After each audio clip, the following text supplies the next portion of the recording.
السلام علیکم ناظرین، چلیں اپنی ویڈیو کی طرف چلتے ہیں۔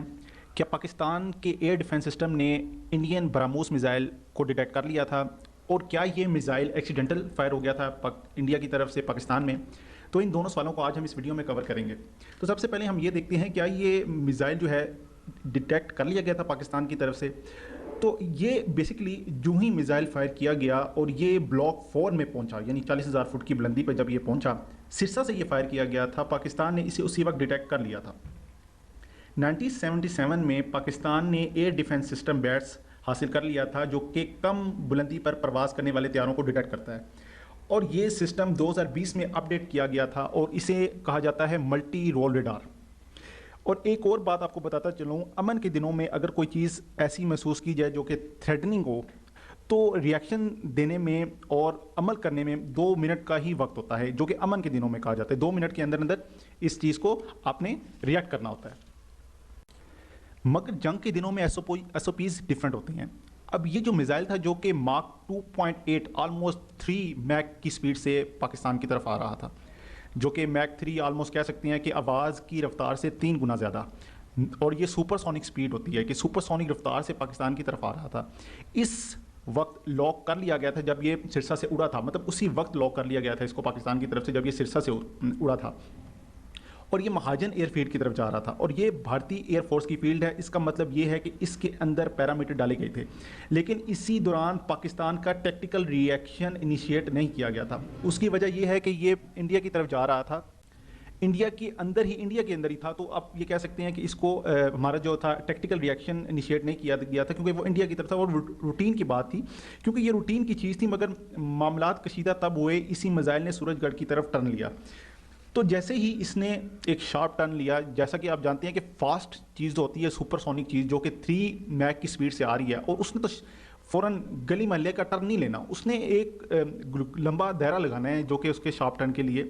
ضروری ہے۔ اس وقت جب پاکستانی یہ تھریٹ محسوس کیا کہ یہ پاکستانی بارڈر کی طرف آ رہا ہے، تو پاکستان کا ٹیکٹیکل ری ایکشن انیشیٹ کر دیا گیا۔ اب ٹیکٹیکل ری ایکشن کی نوعیت ڈیفرنٹ ہوتی ہے۔ مثال کے طور پہ اگر ہو سکتا ہے کہ پاکستان ایئر فورس کو اسکریمبل کر دیتا ہے، ایئر طیارے جو ہیں ہمارے پاس JF-17 جو F-16 ہے JF-17، اور پاکستان کے پاس J-10C بھی آ چکا تھا، ہو سکتا ہے پاکستان اس کو اسکریمبل کر دیتا، یا کوئی میزائل اسکریمبل کر دیتا، اس کو تیار کر لیتا۔ ہو سکتا ہے ڈفرینٹ نوعیت ہوتی ہے ڈفرینٹ ٹیکٹیکل ری ایکشن کو انیشیٹ کرنے کی، مگر سوال یہ پیدا ہوتا ہے کہ اس میزائل کو شوٹ ڈاؤن کیوں نہیں کیا گیا؟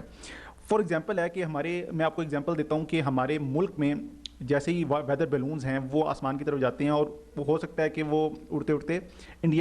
پاکستان انڈیا بارڈر کو کراس کر لیں، تو اس کو شوٹ ڈاؤن کر دیا جاتا ہے انڈیا کی طرف سے۔ اور کئی دفعہ ایسا بھی ہوتا ہے کہ انڈیا کے ویدر بیلونز جو ہیں وہ پاکستان کے بارڈر کے اندر آ جائیں، تو پاکستان اسے اوپر جا کے شوٹ ڈاؤن کر دیتا ہے۔ مگر براموس میزائل کے کیس میں ایسا ہوا ہے کہ جیسے ہی یہ میزائل پاکستان کی طرف مڑا، پاکستان کا ٹیکٹیکل ری ایکشن انیشیٹ ہوا، ایکٹیویٹ ہوا،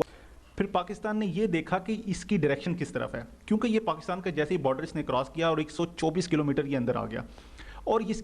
کی ڈائریکشن جو تھی وہ پاکستان کی وہاڑی کی طرف تھی، وہاڑی کا علاقہ اس طرف تھی جہاں پہ پاکستان کا فارورڈ آپریٹنگ بیس ہے جسے FOB بھی کہتے ہیں، اور پاکستان کا ایک اور آپریٹنگ بیس ہے جسے مین آپریٹنگ بیس کہتے ہیں، لیکن وہ ذرا اس علاقے سے ہٹ کے تھا، تو اس طرف اس میزائل کی ڈائریکشن نہیں تھی، اور یہ چونکہ فارورڈ آپریٹنگ بیس کی طرف تھی، یہ FOB یعنی فوب حرکت میں آتا ہے تب جب کوئی جنگی صورتحال ہو یا حالات کشیدہ ہوں، تو یہ بھارتی میزائل جو تھا یہ اس طرف جا رہا تھا۔ اور آپ کو یہ بھی بتاتا چلوں، اس FOB کا ایک تھریڈ ببل ہوتا ہے، مطلب ایک گول دائرہ ہوتا ہے جو اس ایریا ہوتا ہے وہ اس FOB کے انڈر آتا ہے۔ اب وہ کوئی تھریڈ ہوگا، کوئی ببل اس نے بنایا، ببل آپ ایسے ہی کہہ رہے ہیں جیسے کہ آپ یہ کہہ دیں کہ کسی بھی جگہ زلزلہ پیدا ہوتا ہے تو وہ اس کی ایک لہر نکلتی ہے چاروں طرف، اور وہ چاروں طرف پھیلتی جاتی ہے۔ جتنی سخت نوعیت کا زلزلہ کہیں پیدا ہوگا تو اسی نوعیت کی ایک لہر جو ہوگی وہ پیدا ہوگی۔ جو دور کے علاقے ہوں گے ان کو کم یہ محسوس ہوگی زلزلے کی حرارت، جبکہ جو قریب علاقے ہیں ان کے اندر ریئیکٹر اسکیل میں شدت زیادہ محسوس ہوگی۔ اسی طرح اس FOB نے یہ جو فارورڈ آپریٹنگ بیس ہے اس کا ایک ایریا تھا، تھریڈ ایریا تھا، اس تھریڈ ایریا کی طرف وہ میزائل جا رہا تھا، اور اگر یہ میزائل اس تھریڈ ایریا کے اندر آ جاتا تو اس کو شوٹ ڈاؤن کر دیا جانا تھا، اور چونکہ وہ پہلے ہی وہ نیچے گر گیا، تو اس کا مطلب یہ ہوا کہ وہ جو سا تھا ایریا تھا، تھریڈ ایریا تھا، اس سے باہر ہی وہ نیچے گر گیا، تو اس کو شوٹ ڈاؤن کرنے کی نوعیت نہیں آئی. اور یہ جو سا تھریڈ ببل ایریا تھا یا آپ اسے نو گو ایریا بھی کہہ سکتے ہیں, اس ایریا سے باہر گر گیا, تو پاکستان نے اس کی ظاہر بات ہے ضرورت نہیں سمجھی کہ اس کو شوٹ ڈاؤن کیا جاتا. اب یہ سوال پیدا ہوتا ہے کہ یہ جو ایکسیڈنٹ ہوا ہے, برہموس میزائل پاکستان کی طرف فائر کیا گیا ہے, کیا یہ ایکسیڈنٹل تھا؟ تو میرا جواب یہ ہے کہ یہ ایکسیڈنٹل بالکل بھی نہیں تھا, چونکہ اس کے اندر پیرامیٹر ڈالے گئے تھے. پہلے یہ مہاجن فیلڈ کی طرف گیا اور یہ پھر یہ بارڈر کی طرف پاکستان کی طرف مڑ گیا اور پھر یہ اندر تک پہنچا, پھر یہ ایف او بی کی طرف جانا شروع ہو گیا, اور اس کو یہ بھی پتا تھا کہ اس ایف او بی کا ایک تھریڈ ایریا ہے اور اس سے باہر ہی اس کو نیچے گر گیا, وہ وہیں پر یہ نیچے گرا دیا اس لیے حوالے سے کہہ رہا ہوں کیونکہ انہوں نے اس کے پیرامیٹر سیٹ کیے ہوئے تھے. اگر پیرامیٹر سیٹ نہ کیے ہوتے تو اس کو میزائل کو وہی بالکل نازل نہیں ہونی تھی کہ اس کے اندر اس کو اب یہاں سے یہاں مڑنا ہے اور اس ایریا پہ جا کے یہاں جا کے اس نے اتنا ایریا کور کر کے اس نے گر جانا ہے. پہلے اس نے مہاجن فیلڈ کی طرف سے اس نے ٹرن لیا اور پھر پاکستان کی طرف آیا. پراپر پلانڈ ایکٹیویٹی تھی, یہ بالکل پلانڈ ایکٹیویٹی تھی بھارت کی طرف سے کی گئی, اور یہ بھارت نے پاکستان کو چیک کرنے کے لیے یہ پلانڈ ایکٹیویٹی کی تھی کہ آیا پاکستان کے پاس سپر سونک میزائل کو ڈیٹیکٹ کرنے کے لیے اور اسے شوٹ ڈاؤن کرنے کے لیے کوئی چیز موجود ہے کہ نہیں ہے.